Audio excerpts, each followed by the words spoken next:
Hello and welcome to Dr. Scary. Today's video is about 3 scary campfire horror stories.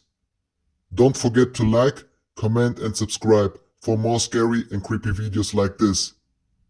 And now, to give you the best therapy, please turn the lights off and lean back.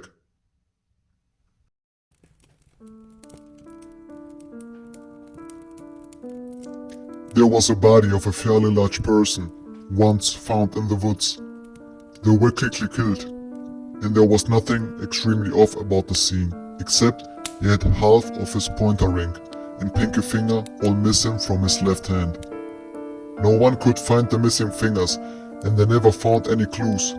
A few weeks later, another body was found, another man who was a bit smaller than the previous guy.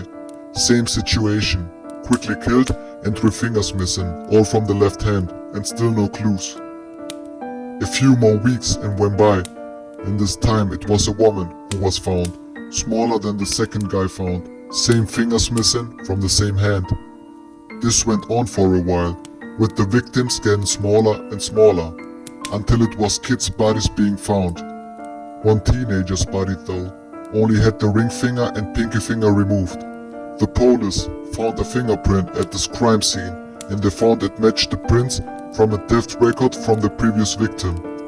The guy telling the story and then told the kids that the killer was searching to replace his fingers, and so far, he had yet to see if the fingers of children their age would fit.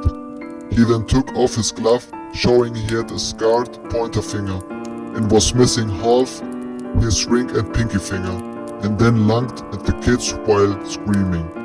He later told the kids he lost the 2 in a work accident, and doctors were able to save his very mangled pointer finger. He told the story every year at a camp.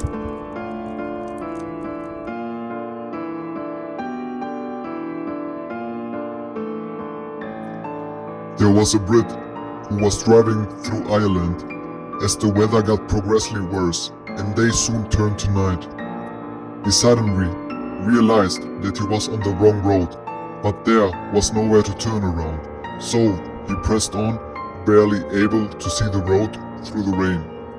Without warning, his car just died. No battery, no engine. He assumed water must have shorted something and he'd best start walking. He was soaking wet in 100 yards, but he continued walking.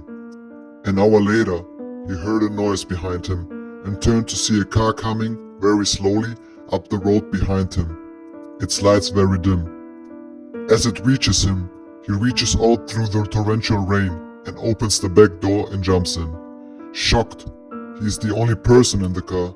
There is no one driving and no other passengers. He freezes with fear as the car slowly continues up the road through the pouring rain. Before long, a village comes into view and the car creeps silently and slowly into the village. The Brit spies a pub, so he jumps out and runs inside, not looking back. Panting with horror, he orders a beer and sits down. A minute later, 2 soaking wet Irishmen come into the pub. The taller one points at the Brit and says, "That's him, Paddy. That's the bastard I saw jump out of the car we were pushing."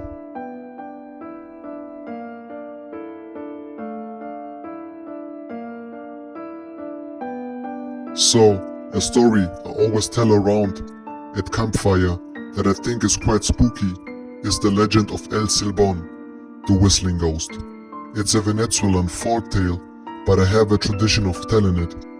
Anyway, the legend goes that on cold dark nights in remote places, especially in South America, a whistle can be heard coming down the road. At first, it will seem loud, like it's right next to you, but as time passes, it begins to fade and get more and more quiet until it's almost gone. The trick is, as El Silbón's whistle gets louder, he's further away, and when he's right next to you, the whistle is very faint and sounds like it's far away.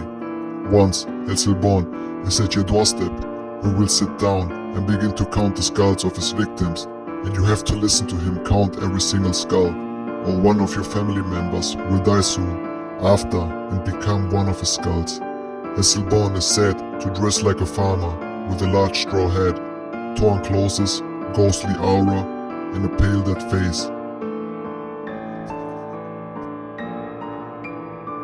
Thank you for watching this video. I hope you enjoyed it.